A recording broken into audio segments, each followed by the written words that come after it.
नमस्कार, आदाब, सत श्री अकाल। वेलकम है। मैं गुड़िया मैम आपका फिर से तहे दिल से वेलकम करती हूँ फ्री ऑनलाइन क्लासेस में। गाइस, जो हमने पढ़ा था कल, हमने पढ़ा कीबोर्ड के बारे में, माउस के बारे में, कीबोर्ड में कितने की होते हैं और हर एक की का क्या क्या फंक्शन होता है। इसके बारे में और भी पढ़ेंगे, लेकिन हम डिटेल में पढ़ेंगे बाद में, राइट। आगे हम पढ़ने वाले हैं यूपीएस और सीपीयू के बारे में, राइट। तो सबसे पहले मैं पढ़ाने वाली हूँ सीपीयू, जो बहुत बहुत बहुत इम्पोर्टेंट है। तो गाइस, अगर आपको मेरी क्लास पसंद आ रही है तो प्लीज़ प्लीज़ क्लास को शेयर ज़रूर कर देना और सब्सक्राइब भी ज़रूर करना और डेली क्लास ज़रूर देखना, क्योंकि ये आपके लिए बिल्कुल बेनिफिट रहेगा। आपको जब भी टाइम मिलता है तब ये क्लास खोल के देखो आप, ठीक है। और एक बार नहीं, अनगिनत बार देखो। क्यों? क्योंकि ये सारी क्लासेस आपके लिए है, आपके परिवार के लिए है। ये कंप्यूटर की क्लास बिल्कुल फ्री है और सभी बच्चों के लिए है। भाई, जिन जिन बच्चों को कंप्यूटर से डर लगता है, अब उन्हें डरने की कोई बात नहीं है। आओ आज क्लास को कंटिन्यूस करते हैं। ये आपकी तीसरा लेक्चर है, राइट, जिसमें हम पढ़ने वाले हैं सीपीयू के बारे में। सीपीयू का तो नाम सुना ही होगा, लेकिन एक्चुअली में इसे सीपीयू नहीं कहते हैं। लोग खामोखाई से सीपीयू कहते हैं। सबसे पहले तो इसका हम पढ़ लेते हैं, जान लेते हैं पूरा नाम क्या होता है। तो इसका पूरा नाम होता है सेंट्रल प्रोसेसिंग यूनिट, ठीक है। इसका पूरा नाम होता है सेंट्रल प्रोसेसिंग यूनिट। ये जो होता है आपके पूरे कंप्यूटर का दिमाग होता है। कैसे? अगर आपके सामने कोई इंसान खड़ा हुआ है, ठीक है, और वो देखने में भी अच्छा है, शरीर से भी अच्छा है, मतलब बिल्कुल परफेक्ट है, अगर उसके अंदर ब्रेन ही नहीं है तो वो इंसान बेकार है, क्योंकि आप उससे कुछ और काम कहोगे तो वो कुछ और काम करेगा, है ना। विदाउट ब्रेन, बिना दिमाग का इंसान पागल कहा जाता है। उसी प्रकार कंप्यूटर में भी जो दिमाग होता है, जो काम करना, मेन काम जो होता है वो आपका सीपीयू का होता है, यानी सेंट्रल प्रोसेसिंग को यूनिट का काम होता है। एक्चुअल में इसे सीपीयू नहीं कहते हैं। अच्छा, इसे कहते क्या है? तो इसे कहते हैं कैबिनेट। इसका ओरिजिनल नेम जो होता है वो होता है कैबिनेट, राइट। अगर आप चले गए बाहर, बाहर का मतलब हो गया अपना देश छोड़कर विदेश में। हम बात कर रहे हैं चाहे जिस भी देश की बात कर लो, यूएसए चले गए आप, जापान चले गए, कनाडा चले गए, ऑस्ट्रेलिया चले गए, तो वहाँ पे इसी सीपीयू को, कैबिनेट को टावर के नाम से जाना जाता है। वहाँ पे आपका मॉनिटर रहेगा, ठीक है, आपका कीबोर्ड रहेगा, माउस रहेगा, लेकिन वहाँ पे सीपीयू नहीं कहा जाता, वहाँ पे सीपीयू को कहा जाता है टावर। क्लियर हो गया? इसके कई सारे सिनोनिम्स हैं। सिनोनिम्स मतलब कई कई जगह पर इसके कई कई तरीके के नाम हैं। पहला नाम क्या है तो ये जानते हैं। पहला नाम इसका होता है सिस्टम यूनिट। कहीं कहीं पर इसी सीपीयू को सिस्टम यूनिट के नाम से जाना जाता है, राइट। अच्छा, और क्या क्या नाम होता है? दूसरा इसका नाम होता है लॉजिक चिप। इसे बहुत सारे लोग लॉजिक चिप के नाम से भी जानते हैं। कहीं कहीं पर इसे माइक्रोचिप भी कहा जाता है। चाहे आप सिस्टम यूनिट कह लो, चाहे आप लॉजिक चिप कह लो, चाहे आप इसे माइक्रोचिप कह लो, चाहे तो आप इसे माइक्रो प्रोसेसर भी कह सकते हो। कहीं कहीं पर इसे प्रोसेसर भी कहा जाता है। कहीं कहीं पर इसे ब्रेन ऑफ कंप्यूटर कहा जाता है। एक्चुअली है क्या? ब्रेन ऑफ कंप्यूटर एक्चुअली है क्या? चीज़ एक ही है, चीज़ एक ही है, नाम कई सारे हैं। तो नाम को लेकर कंफ्यूजन मत रखना। क्वेश्चन कभी भी आपसे घुमा फिरा कर पूछ सकता है। आपसे पूछा जा सकता है माइक्रो प्रोसेसर इसमें से कौन सा है। 4 ऑप्शन दे दिया जाएगा, मॉनिटर, कैबिनेट, यूपीएस, कीबोर्ड। तो आपको किस पे क्लिक करना है? कैबिनेट पे क्लिक करना है, यानी सीपीयू पे ही क्लिक करना है। ये चीज़ आप याद रखना। इसके इतने सारे नाम होते हैं, किसके? सीपीयू के। तो इसे लेकर कंफ्यूजन नहीं होना चाहिए, ठीक है। प्रोसेसर भी कहा जाता है, माइक्रो प्रोसेसर भी कहा जाता है, ब्रेन ऑफ कंप्यूटर भी कहा जाता है, माइक्रो चिप भी कहा जाता है, लॉजिक चिप और सिस्टम यूनिट के नाम से इसे जाना जाता है। ये क्लियर हो गया। ये सारे के सारे आपके सीपीयू, आपके कैबिनेट के क्या कहते हैं इसे, सिनोनिम्स हैं, इसके जो नाम है। तो ये चीज़ आप याद रखना। ठीक, अब बढ़ते हैं थोड़ा सा आगे। ठीक है, अच्छा बात की जाए सीपीयू की, तो सीपीयू आखिर वाकई में होता क्या है। ठीक है, बात करते हैं सीपीयू की, तो सीपीयू जो होता है एक चिप होता है, एक चिप होता है। कहाँ पे होता है, अगर आप अपने कैबिनेट को खोलोगे,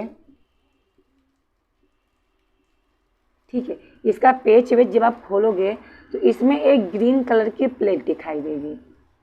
ठीक है, ग्रीन कलर की प्लेट दिखाई देगी जिसे कहते हैं एमबी। अच्छा, ये एमबी मतलब क्या होता है, तो एमबी का मतलब होता है मदरबोर्ड। कहीं कहीं पर इसे मदरबोर्ड नहीं कहा जाता है, कहीं कहीं पर इसे पीसीबी कहा जाता है।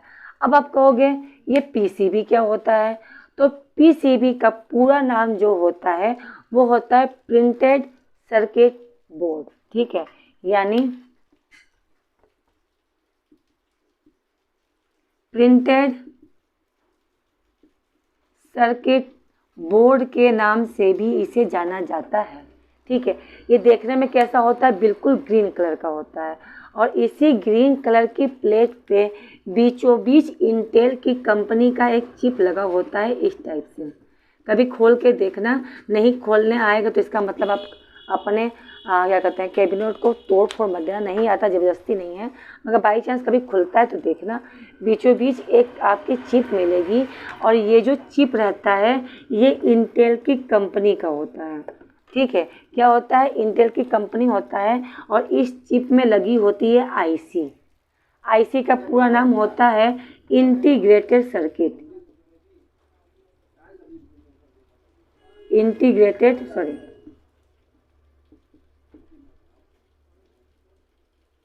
इंटीग्रेटेड सर्किट के नाम से जाना जाता है।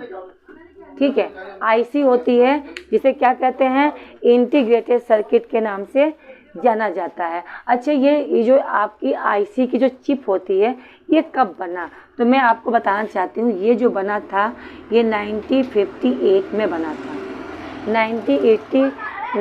1958 में बनकर आ गया था, और इसे जो बनाने वाले थे उनका नाम था JS किल्बी। किसने बनाया था, तो आप लिख सकते हो JS किल्बी।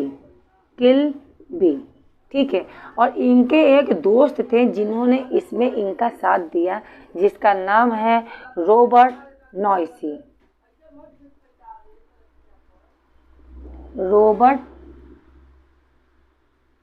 नॉइसी। इन दोनों ने मिलकर इस इंटीग्रेटेड सर्किट का क्या किया, आविष्कार किया था।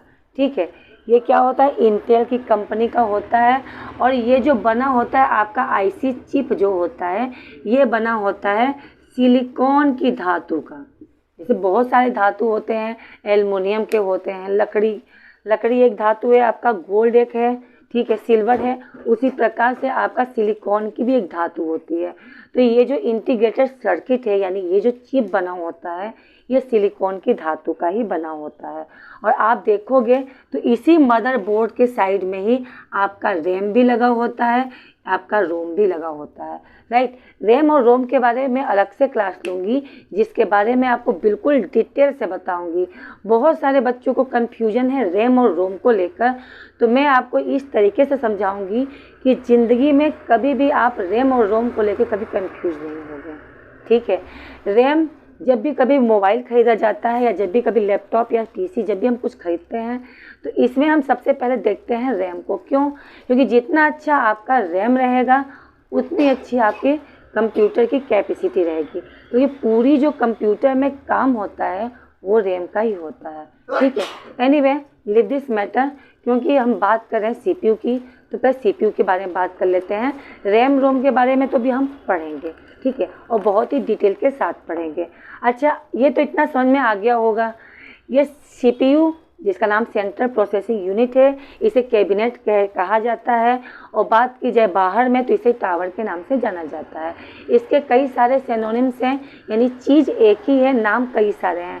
जैसे आपके घर में कोई छोटा बच्चा होता है, उसका नाम सपोज डेट मान लो राम है, तो उसे राम नहीं, बहुत सारे लोग उसे तरह तरह का नाम दे देते हैं। उसी प्रकार आपके प्यारे से जो CPU है, कैबिनेट है, इसके भी कई सारे नाम होते हैं। ठीक है, सिस्टम यूनिट कह सकते हो, लॉजिक चिप कह सकते हो, प्रोसेसर कह सकते हो, माइक्रो प्रोसेसर कह सकते हो, ब्रेन आप कंप्यूटर कह सकते हो। ठीक है, एज यू विश, जैसी आपकी इच्छा, आप CPU को कई नाम से जान सकते हो। अच्छा, ये तो हो गया। अब थोड़ा सा हम इसके पार्ट के बारे में पढ़ लेते हैं, है ना। CPU के पार्ट कितने होते हैं? अगर बात की जाए CPU के पार्ट की, तो CPU जो आपका छोटा सा चिप होता है, इंटीग्रेटेड सर्किट होता है, इसके टोटल 3 पार्ट होते हैं। बात की जाए तो इसके केवल 3 पार्ट होते हैं। कौन कौन से? तो पहला होता है ALU, दूसरा होता है CU, और तीसरा होता है MU। ठीक है, ये 3 चीज़ होता है। हम कंप्यूटर में जो भी निर्देश देते हैं, कोई भी आदेश देते हैं या कुछ भी काम करवाते हैं, तो याद रहे ये काम CPU का होता है। CPU इन तीनों के पास काम करता है। अगर आप कोई भी मैथमेटिक काम दे रहे हो, जोड़ घटाना, गुणा भाग, मल्टीप्लाई डिवाइड, कुछ भी देते हो, तो वो भेज देता है ALU के पास कि ALU ये तुम्हारा काम है, ये तुम करो। CU क्या करता है? पूरा कंट्रोल करता है, कहाँ से सामान, कहाँ से डेटा आ रहा है, कहाँ को डेटा जाएगा। ठीक है, इनपुट आउटपुट के बीच में जो कोऑर्डिनेशन होता है, वो सारा काम होता है आपका CU का। MU, हम जब भी कोई फाइल बनाते हैं, ऐसा तो है नहीं फाइल बनाने के बाद उसे हटा दिया, फाइल को हम सेव करके रखते हैं, तो वो सब फाइल कहाँ स्टोर होती है? MU में, राइट। तो हम पहले 1 बाय 1 एक एक पार्ट को लेके चलते हैं। सबसे पहले हम जो लेके चल रहे हैं उसका नाम है ALU, राइट। ALU, जिसका पूरा नाम है अर्थमेटिक लॉजिक यूनिट। ठीक है, जैसा कि नाम से ही पता चल रहा है अर्थमेटिक। अच्छा, अर्थमेटिक बचपन में हम पढ़ते आए हैं। अर्थमेटिक को शुरू से हमें पढ़ाया जाता है मैथमेटिक्स। मैथमेटिक्स में हमें क्या पढ़ाया जाता है? मेन चीज़ तो एक होता है मैथ में आपका प्लस हो गया, सब्ट्रैक्शन हो गया, मल्टीप्लाई हो गया, डिवाइड हो गया, ये तो समझ में आता है अर्थमेटिक। ये लॉजिक क्या होता है? तो लॉजिक मतलब होता है जहाँ पे कंडीशन दिया जाता है। अब कंडीशन क्या होता है? मान लो सपोज दैट आप किसी स्कूल में वर्क कर रहे हो, आप किसी स्कूल में जॉब कर रहे हो, और वहाँ के प्रिंसिपल ने आपको 1000 बच्चों की सीट दी और कहा ये बच्चों का एग्ज़ाम हुआ है, अब आप एक ऐसा मार्कशीट बनाओ, यानी एक ऐसा सीट बनाओ जिसमें आपको ये लिखना है, जैसे सपोज दैट ये आपका मार्कशीट है। ठीक है, सबसे पहले यहाँ पे लिखना है सीरियल नंबर। ठीक है, फिर आपको लिखना है यहाँ पे बच्चों के नाम। ठीक है, फिर यहाँ लिखना है सारे सब्जेक्ट का नाम, Hindi, English, math, computer, EVS, GK, और भी जो होता है साइंस वाइंस। ठीक है, लिखना है और सारे बच्चों को नंबर देना है। कोई 100 में 99 भी पाया है, कोई 100 में 10 भी पाया है। अब आपको सर ने कहा है कि कुछ ऐसा कंडीशन लगाया जाए, कुछ ऐसा किया जाए कि अगर किसी बच्चे ने 1 से लेके 32 के बीच में नंबर पाया हो तो वो नंबर अपने आप रेड कलर में हो जाए। आ रहा है समझ में? कोई बच्चा अगर 33 से लेके 59 के बीच में नंबर पाया हो तो वो जो नंबर है अपने आप ब्लू कलर में हो जाए। ठीक है, और 60 से लेके 100 के बीच में जितने नंबर हैं वो ग्रीन कलर में हो जाए। कुछ ऐसा कंडीशन दे दिया जाए, तो वो जो कंडीशन दिया जाता है वो आपका काम करता है लॉजिक यूनिट के थ्रू। क्योंकि ये जो मैं बता रही हूँ ये आपका बनेगा एक्सेल में कंडीशन फॉर्मेटिंग होता है, वहाँ पे जाके कंडीशन दिया जाता है। ठीक है, तो वहाँ आप कंडीशन लगा दोगे और मान लो आपने बहुत सारे बच्चों का मार्कशीट बनाया है, राम, श्याम, रीता, सीता, गीता, मीता, जो भी है, मतलब 1000 बच्चों का आपने मार्कशीट बना दिया है, नंबर टाइप कर दिया है। नंबर टाइप करने के बाद आपने कंडीशन लगा दिया है, तो क्या हो जाएगा, उस कंडीशन पे जितने नंबर है सब फॉलो हो जाएंगे। यानी कि जो भी बच्चे 32 नंबर यानी 32 से नंबर कम आया है वो अपने आप रेड कलर में शो करने लगेंगे, यानी वो बच्चे क्या हैं, फेल हैं, है ना। अगर 100 में से 33 से नंबर कम आता है तो वो बच्चे फेल माने जाते हैं, राइट। इसका मतलब फिर इसके बाद आपने लगा दिया कंडीशन ब्लू वाला, यानी कि 33 से लेकर 60 तक के बीच में जिसका नंबर है वो ब्लू कलर में शो करे, यानी वो बच्चे ठीक है, पढ़ने में सही हैं, पर हाँ उतने अच्छे भी नहीं हैं। अब आपने 60 से ऊपर एबव का लगा दिया ग्रीन कलर में, तो क्या हो जाएगा, यानी वो बच्चे बहुत ही पढ़ने में होशियार हैं, 60 से ऊपर नंबर पाए हैं। ठीक है, तो ये होता है कंडीशन लगाना। तो यही काम कौन करता है, आपका arithmetic logic unit. I hope समझ में आ गया होगा। जितना भी असेंडिंग डिसेंडिंग का काम है, ठीक है, जितना भी greater than, less than, equal to, सारा काम किसका होता है, लॉजिक यूनिट का होता है। अर्थमेटिक का मतलब होता है प्लस माइनस मल्टीप्लाई और डिवाइड, बस। लेकिन लॉजिक की बात की जाए तो greater than, less than, equal to और एंड, ये सब लॉजिक होते हैं ना जो हमें पढ़ाए जाते हैं। क्या कहते हैं उसे, लैंग्वेज। जब हम लैंग्वेज पढ़ेंगे, सी पढ़ेंगे, C++ पढ़ेंगे, जावा पढ़ेंगे, ठीक है, और क्या कहते हैं HTML जो प्रोग्रामिंग होती है, जब हम आगे पढ़ेंगे, जब मैं आपको पढ़ाऊँगी ये सब चीज़ें, तब मैं आपको ये सब लॉजिक वाले क्वेश्चन जरूर करवाऊँगी, don't worry. Okay, I hope इतना क्लियर हो गया होगा। तो इतना समझ में आया अर्थमेटिक लॉजिक यूनिट का मतलब। अब पढ़ते हैं CU के बारे में।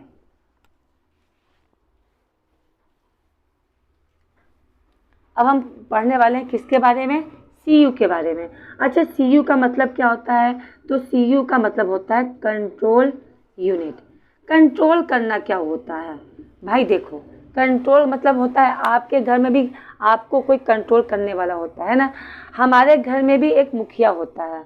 वो मुखिया क्या करता है, कौन सा बच्चा कितने बजे कहाँ जा रहा है, किसने क्या खाया, किसने क्या नहीं खाया, आज घर में क्या बनेगा, सबको कितने बजे उठना है, कितने बजे सोना है, घर में कौन आ रहा है, घर में कौन जा रहा है, कहाँ पर पैसे खर्च होने हैं, कहाँ पर नहीं। मुखिया का मेन काम होता है, क्योंकि वह क्या करता है, पूरे घर का कंट्रोलिंग का काम किसका होता है, उस मुखिया का होता है। तो उसी प्रकार कंप्यूटर में जो कंट्रोल करने का काम होता है वो आपका कंट्रोल यूनिट का होता है। अच्छा, ये काम क्या करता है, तो ये कंप्यूटर में सारे प्रोसेसिंग का कंट्रोल करता है। प्रोसेसिंग का मतलब क्या हुआ, प्रोसेसिंग का मतलब हुआ आपने जो डेटा दिया है वह कहाँ से आया है और कहाँ को जाएगा।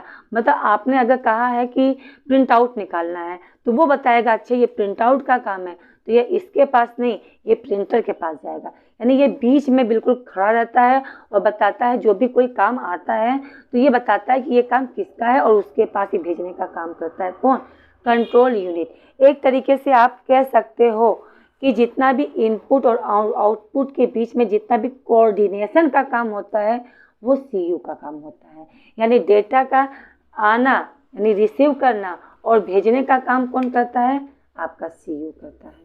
क्लियर है। जैसे हम मान लो सपोज डेट कोई आपने कंपनी बनाई है, ठीक है, आपने बहुत बड़ी कंपनी बनाई है, तो कंपनी में आप सबसे पहले किसे रखोगे, आप सबसे पहले रखोगे एक मैनेजर को। क्यों, क्योंकि मैनेजर का काम ही होता है मैनेज करना। क्या करेगा वो मैनेज, वो मैनेजर का काम होता है वो अपने हिसाब से एम्प्लॉय को देखता है। भाई उसके पास बहुत सारे रिज्यूम आएंगे तो रिज्यूम के अकॉर्डिंग वो सबको छांटेगा, है ना, छांटता है। अच्छा, ये इंसान फील्ड वाला काम कर सकता है, इसे इधर कर दो। अच्छा, ये इंसान पढ़ा लिखा नहीं है तो ये झाड़ू पोछा के काम आ जाएगा। अच्छा, ये इंसान ये पढ़ा लिखा नहीं है तो ये चाय लाने के काम आ जाएगा। अच्छा, ये इंसान थोड़ी सी नॉलेज है, पढ़ सकता है, लिख सकता है, यानी फाइल को इधर से उधर दे सकता है। अच्छा, ये इंसान कंप्यूटर का अच्छा नॉलेज है तो ये कंप्यूटर पे काम देख लेगा। ये काम कौन करता है, तो ये सारा काम मैनेजर का होता है, जो इसका काम होता है मैनेज करना, है ना। तो उसी प्रकार से आपके कंप्यूटर में जो कंट्रोल करने का काम होता है वो आपके कंट्रोल यूनिट का होता है। आपने देखा है स्कूल में एक प्रिंसिपल रखा जाता है, क्यों, क्योंकि प्रिंसिपल ही बताता है, जैसे उसके पास बहुत सारे रिज्यूम आते हैं टीचरों के, तो वो पहले ये चेक करता है कि कौन सा मास्टर किस सब्जेक्ट में तेज है, ठीक है, उस पर किसकी पकड़ है, वो उसी हिसाब से इंटरव्यू लेके उस इंसान को उसके अकॉर्डिंग सब्जेक्ट दे देता है कि हाँ तुम्हारा मैथ अच्छा है, आप इस क्लास से इस क्लास तक के बच्चों को मैथ पढ़ाओगे। अच्छा, ये आपका हिंदी अच्छा है, आपको हिंदी की अच्छी नॉलेज है तो आप इस क्लास से लेके इस क्लास तक के बच्चों को हिंदी पढ़ाओगे। आपको कंप्यूटर की नॉलेज अच्छी है तो कंप्यूटर में डाल देगा। संस्कृत की नॉलेज अच्छी है तो संस्कृत में। जो पढ़ा लिखा नहीं है उसे पोछा ओछा लगाने में, ठीक है, और वही जो पढ़ा लिखा नहीं है फाइल लाने जाने में, ठीक है, और कोई अच्छा इंसान है वॉचमैन के रूप में। तो ये काम प्रिंसिपल का स्कूल में होता है। तो आई होप इतना एग्जाम्पल आपको समझ में आ गया होगा कंट्रोल यूनिट का, राइट। ओके, आगे बढ़ते हैं। तो कंट्रोल यूनिट का काम क्या होता है, तो जितना भी हम डेटा रिसीव करते हैं या सेंडिंग करते हैं, इसे कंट्रोल करने का काम क्या होता है, सीयू का होता है। क्लियर है। आगे बढ़ते हैं। आगे है एमयू, बहुत इंपॉर्टेंट है, इसका तो बहुत बड़ा चैप्टर है जो हम पढ़ेंगे, ठीक है। इसी के अंतर्गत आपका रैम रोम आएगा। और जब मैं रैम रोम पढ़ाऊंगी ना, अगर रैम रोम को लेकर आपके मन में कोई भी कंफ्यूजन है तो याद रखिएगा, मेरे द्वारा पढ़ाया गया रैम रोम हर बच्चों का क्लियर हुआ है और आपका भी क्लियर हो जाएगा। मैं इस तरीके से पढ़ाऊंगी कि आपको कभी कंफ्यूजन होगा ही नहीं, ठीक है। आप भी जान जाओगे कि इसे कंप्यूटर या मोबाइल लेते समय कितने जीबी का रैम होना चाहिए, कैसा रैम होना चाहिए, और रैम के क्या क्या प्रोसेस है, क्या क्या कार्य है, और क्यों रैम इतना इम्पोर्टेंट होता है।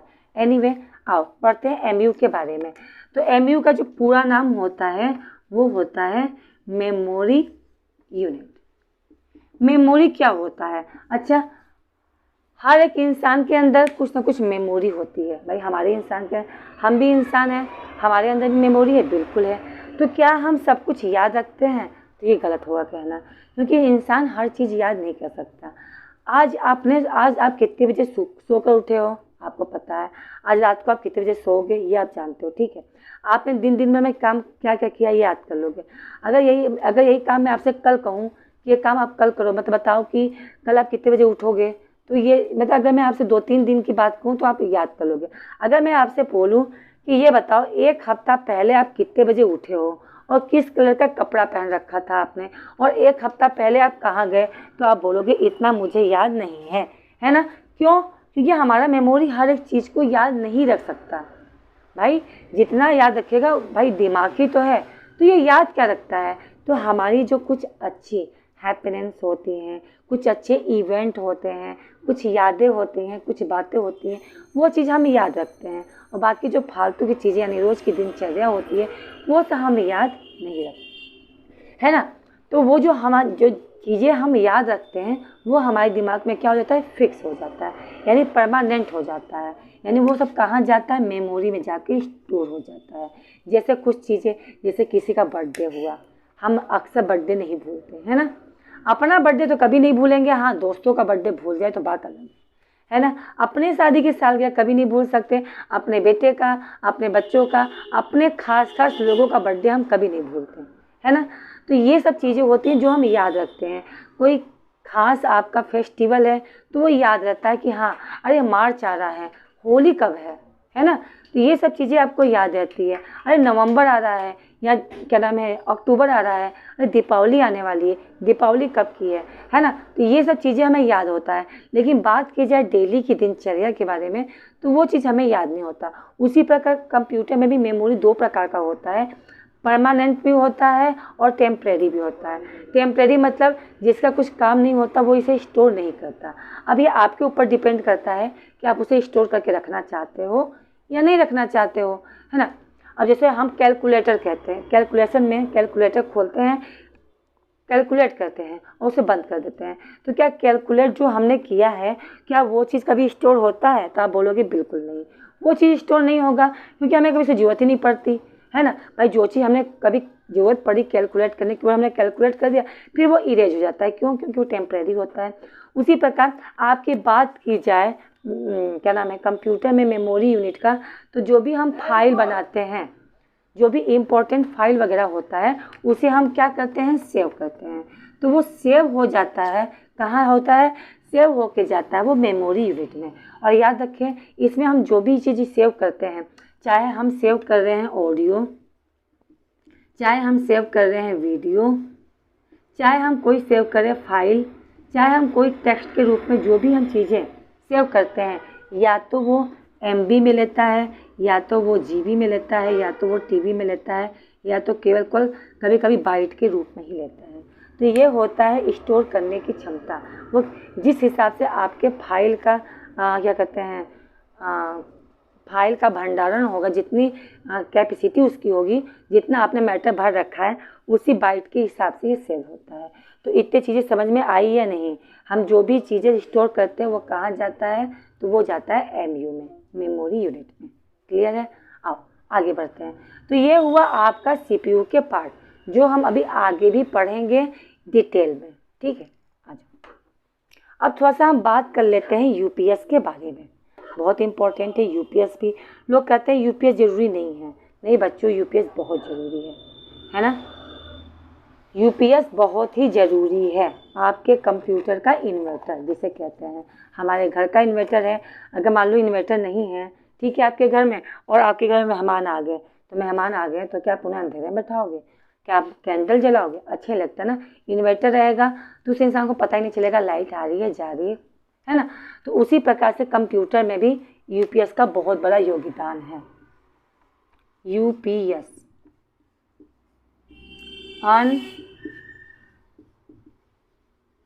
Uninterrupted power supply. इसका मेन काम जो होता है वह पावर को सप्लाई करना होता है। ठीक है, ठीक है। मेन काम क्या होता है? पावर को सप्लाई करना। किसको? कंप्यूटर को। मान लो सपोज डेट ये काम क्या करता है? तो बिजली की आपूर्ति को पूरा करना। सपोज डेट आप किसी ऑफिस में काम कर रहे हो, भाई आप बैठ गए कंप्यूटर पे काम करने लगे, वहाँ पे कंप्यूटर भी है, आपका ये CPU भी है, ये आपका कीबोर्ड भी है, ठीक है, और ये आपका माउस भी है, राइट। लेकिन क्या चीज़ नहीं है? UPS नहीं है। और आपके सर ने कहा कि 50 पेज की फाइल तैयार करनी है। आपने 50 पेज की फाइल को तैयार कर दिया। ओके जी, ओके, तैयार हो गया फाइल। और तैयार करते करते क्या हुआ? आपने फाइल को सेव नहीं किया, 50 पेज पे हो और लाइट भाग गई, तो क्या होगा? जितनी मेहनत की है सब डाढ़ हो गया, सब बेकार हो गया, है ना। क्यों? क्योंकि आपने फाइल सेव ही नहीं की थी।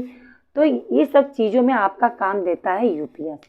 ये क्या होता है? अगर लाइट भी चली गई तो आपके सिस्टम को थोड़ी देर के लिए आपको बिजली देगा। ठीक है, कि जो भी आप काम कर रहे हो उसे फटाफट कंप्लीट करके फाइल को सेव कर लो। सेव करने पे क्या हो जाएगा? फाइल आपकी सुरक्षित हो जाएगी। जब चाहे तब कंप्यूटर से आप ले सकते हो।